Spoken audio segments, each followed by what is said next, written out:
26 एकादशी के आहार व पारण। 26 एकादशी होती हैं, हमेशा हम कहते हुए सुनते हैं। इसमें से 13 एकादशी होती है जो कृष्ण पक्ष में आती हैं, और जो 13 होती हैं वो शुक्ल पक्ष में आती हैं। प्रथमा एकादशी उत्पन्ना एकादशी। उत्पन्ना एकादशी से हम अपने व्रत प्रारंभ करते हैं, और इसमें हम आहार लेते हैं गुड़ और बादाम, और पारण दान करने योग्य वस्तु दूध होती है। दूसरी एकादशी होती है जो शुक्ल पक्ष में आती है, ये इसको मोक्षदा एकादशी बोलते हैं। इसमें आहार बेलपत्र होता है और हम वस्त्र दान करते हैं। तीसरी एकादशी है सफला एकादशी। सफला एकादशी कृष्ण पक्ष में आती है। इसमें तिल और गुड़ का आहार लिया जाता है और नारियल को दान किया जाता है। पुत्रदा एकादशी बछड़े की माँ का दूध आहार में लिया जाता है और शक्कर दान की जाती है। पांचवी एकादशी आती है कृष्ण पक्ष में षटकिला एकादशी। तिल की पट्टी का आहार लिया जाता है और पेठा और नारियल का पारण दान किया जाता है।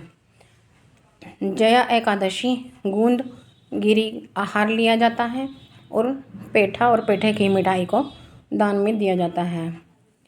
सातवीं एकादशी आती है विजया एकादशी। सिंघाड़े का आहार लिया जाता है और गेहूं को दान दिया जाता है। आठवीं आंवला एकादशी। आंवला एकादशी में आंवला ही आहार में लिया जाता है और आंवला ही दान में दिया जाता है। नौवीं एकादशी आती है पापमोचनी एकादशी। इसमें चिरौंजी दाना आहार में लिया जाता है और बेर को दान में दिया जाता है।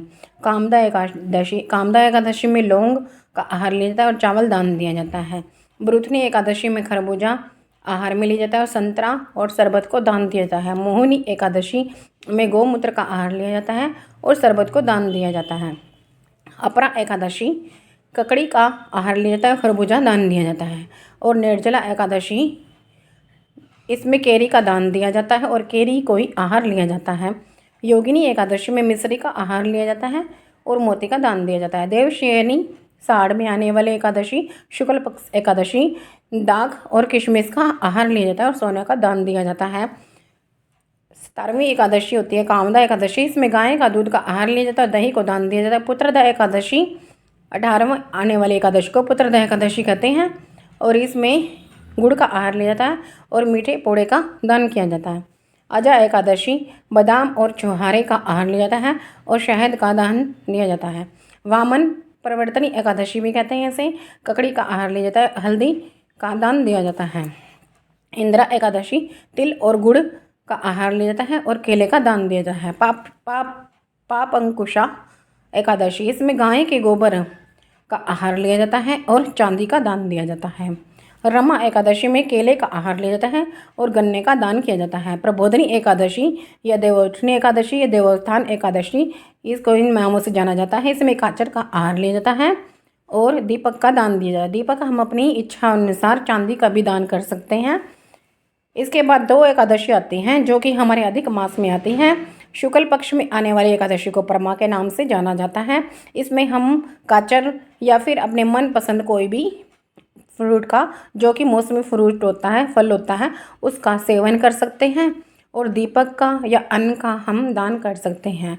और कृष्ण पक्ष में आने वाली अधिक मास में एकादशी को पद्मनी एकादशी कहते हैं। इसमें भी हम काचर का दान कर सकते हैं, काचर खा भी सकते हैं, और हम इसके अलावा मौसमी फलों का भी इसमें आहार ले सकते हैं। और स्वर्ण चांदी या अन्न अपनी इच्छा अनुसार कोई भी वस्तु का दान कर सकते हैं। वैसे हितकर रहता है हम चांदी का अधिक मास में दान करें एकादशी के दिन।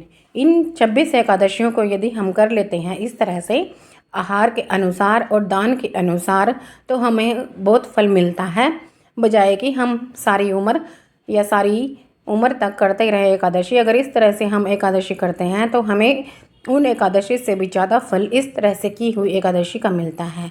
जय श्री नारायण नारायण, जय श्री नारायण नारायण।